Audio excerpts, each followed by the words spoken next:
जय माताजी मित्रों, हूँ ममता गोस्वामी। मारी चेनल ममतानी रसोई में तमारुं स्वागत है। आज आपणे बनावशुं इन्स्टंट मिठाई, जे आपणे खूब ज झड़पथी बनावी सकीए छीए ने घरमां रहेली वस्तुमांथी ज बनावीए छीए। तो तेना माटे मैं अत्यारे 1 वाटकी चणानो लोट लीधो छे। तमे पेकेटमां मळतुं बेसन पण लई शको छो। हवे आपणे आ लोटने धीमा गैसनी फ्लेम पर शेकवानो छे। तो थोड़ो हल्को थाय ते रीते आपणे तेने शेकीशुं। तो आ मिठाईनी अंदर ना तो मावो, ना मिल्क पाउडर के ना मलाईनी जरूर पड़शे अने एकदम झड़पथी अने खूब ज ओछा समयमां आ मिठाई बनीने तैयार थाय छे।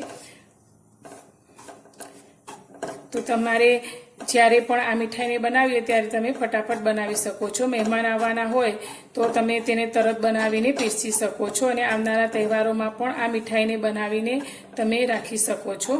तो लगभग 15 થી 20 दिवस सुधी आपणी आ मिठाई फ्रीज वगर बहार पण बिल्कुल खराब थती नथी। तेटली खावामां पण स्वादिष्ट आ मिठाई तैयार थाय छे। तो आ रीते आपणे तेने शेकवानो छे। तो बिल्कुल हल्को थाय ते रीते आपणे शेकीशुं।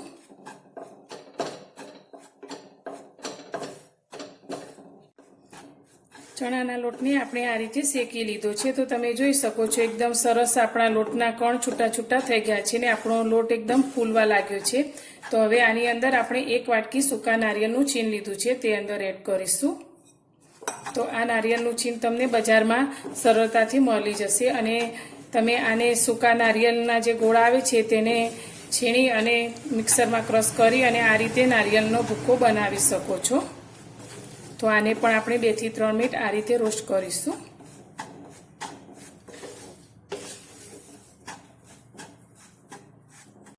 बंने वस्तुने आपणे रोस्ट करी लीधा छे। तो हवे आनी अंदर आपणे घी एड करीशुं। तो आ मिठाईनी अंदर घीनी जरूर बहु ओછી पड़े छे। तो आपणे अत्यारे नानी अर्धी वाटकी अने 4 चमची जेटલું घी लीधुं छे ते अंदर एड करीशुं।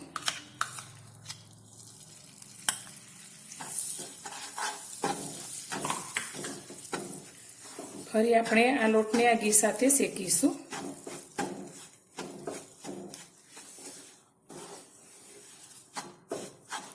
આપણો લોટ ઘી સાથે સારી રીતે શેકાઈ ગયો છે। તો એકદમ સરસ રીતે આપણો આ ઘી અંદર તમે જોઈ શકો છો મિક્સ કરવાથી લોટ આપણો શેકાઈ અને તેની સ્મેલ પણ એકદમ સરસ રીતે આવવા લાગી છે। તો હવે આની અંદર આપણે જે વાટકીથી લોટ લીધો છે તે જ વાટકી ભરીને દૂધ લઈશું।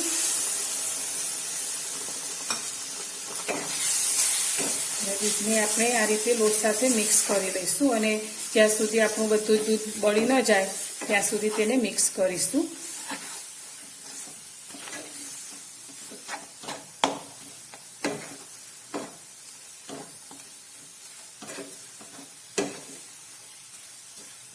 दूध આપણું બધું જ સારી રીતે મિક્સ થઈ ગયું છે। તો હવે આની અંદર આપણે મીઠાશ માટે ખાંડ લઈશું। તો જે વાટકીથી આપણે લોટ લીધો છે તે જ વાટકીના માપ પ્રમાણે ખાંડ લઈશું। તો તમે ખાંડ તમારા ટેસ્ટ પ્રમાણે થોડી વધારે કે ઓછી પણ કરી શકો છો। હવે આપણે આ ખાંડ બિલકુલ લોટ સાથે ભળી અને ઓગળે નહીં ત્યાં સુધી આપણે તેને આ રીતે મિક્સ કરીશું। તો અત્યારે ગેસની ફ્લેમ આપણે મધ્યમ રાખીશું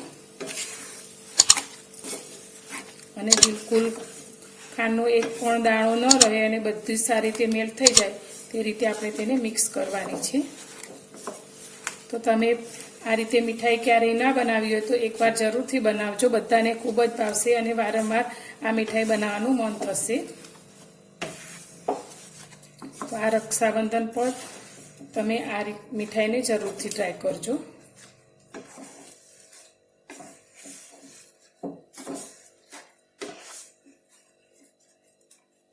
ખાંડ આપણી સારી રીતે મેલ્ટ થઈ ગઈ છે। તો આપણે ફ્લેવર માટે ઇલાયચીનો પાવડર એડ કરીશું અને સારી રીતે મિક્સ કરી લઈશું।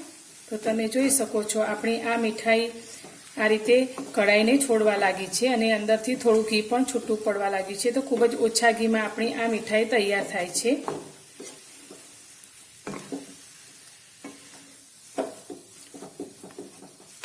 તો આપણી આ મીઠાઈ બનીને તૈયાર છે। તો હવે આપણે તેને સેટ કરવા માટે કાઢીશું।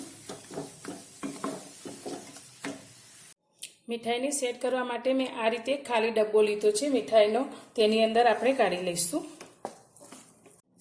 મીઠાઈને સેટ થવા માટે આ રીતે મેં ડબ્બામાં સારી રીતે પાથરી લીધી છે।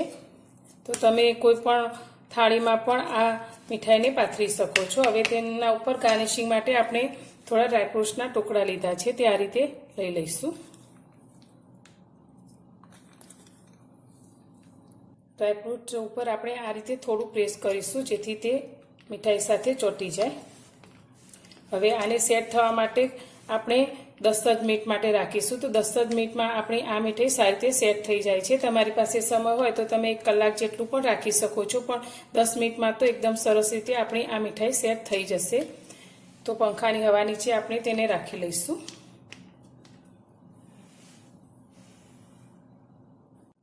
મીઠાઈ આપણી સેટ થઈ ગઈ છે અને સારી રીતે ઠંડી પણ થઈ ગઈ છે. તો હવે તેને આપણે કટ કરીશું. તો તમે તમારા મનપસંદ સ્ક્વેરમાં કટ કરી શકો છો. તો અત્યારે આપણે આ રીતે ચોરસમાં કટ કરીશું. તો તમે જોઈ શકો છો એકદમ સરસ રીતે આપણી મીઠાઈ આ કટ થઈ જાય છે. તો તમે પણ આ તહેવારોમાં આ મીઠાઈને ચોક્કસ બનાવજો. બધાને ખૂબ જ ભાવશે. એટલી સરસ સોફ્ટ આપણી આ મીઠાઈ બનીને તૈયાર થાય છે. અને આને તમે મહેમાન આવે ત્યારે ઇન્સ્ટન્ટ બનાવીને પણ પીરસી શકો છો. તો એકદમ સરસ રીતે આપણા આ મીઠાઈના પીસ પણ તૈયાર થઈ ગયા છે. તો હવે આપણે તેને એક પ્લેટમાં સર્વ કરીશું. તો તૈયાર છે આપણી 1 કપ બેસનમાંથી બનતી એકદમ સોફ્ટ અને દાણેદાર મીઠાઈ. તો આ મીઠાઈને તમે એકવાર જરૂરથી બનાવજો. બધાની મનપસંદ થઈ જશે અને તમને આ મીઠાઈ વારંવાર બનાવવાનું મન થશે. તેટલી એકદમ સરસ આપણી આ મીઠાઈ બનીને તૈયાર થાય છે. તો તમને મારી આ મીઠાઈ બનાવવાની રેસીપી કેવી લાગી તે મને કોમેન્ટમાં જરૂરથી જણાવજો. અને પસંદ આવી હોય તો વિડીયોને લાઇક કરજો, શેર કરજો અને મારી ચેનલ પર નવા હો તો ચેનલને સબસ્ક્રાઈબ કરવાનું બિલકુલ ભૂલતા નહીં. તો તમે જોઈ શકો છો એકદમ મોઢામાં મૂકતા જ પીગળી જાય તેવી આપણી સોફ્ટ એવી મીઠાઈ તૈયાર છે. તો આને તમે બનાવી અને 15 દિવસ સુધી સ્ટોર પણ કરી શકો છો. તો ફરી મળીશું એક નવી રેસીપી સાથે નવા વિડીયોમાં.